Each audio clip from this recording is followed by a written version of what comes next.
Welcome to Analyze Dropdown, part of the Theia 3D tutorial series. In this video, we will describe the analysis steps that can be performed individually under the Analyze Dropdown menu. With Theia 3D open, navigate to and open the Analyze Dropdown menu in the top menu bar.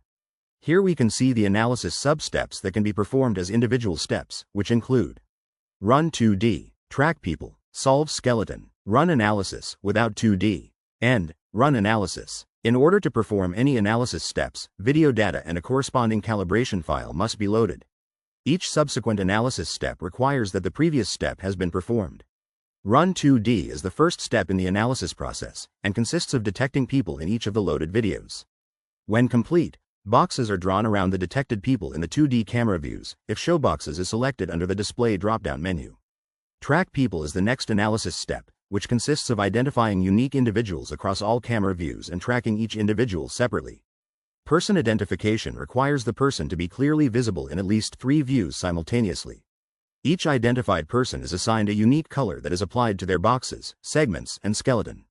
Solve Skeleton is the final analysis sub-step, and consists of solving the 3D pose of each identified person. The kinematic model is scaled and the pose of the model is solved using inverse kinematics. A description of the available models can be found in the Theia 3D documentation online. In addition, the degrees of freedom for the knee joint can be modified.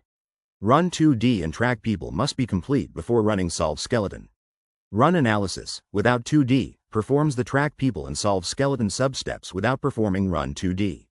This can be used if Run 2D has already been performed, but you have made modifications to the Track People or Solve Skeleton settings, such as adjusting the Max People setting or the model joint constraints. Run Analysis performs all analysis sub-steps described previously, and can also be performed using the Run Analysis sidebar button or the indicated keyboard shortcut, Ctrl+F. Thank you for watching this Theia 3D tutorial on the Analyze drop-down menu. If you have any questions that have not been answered, please feel free to reach out to support@theiamarkerless.com.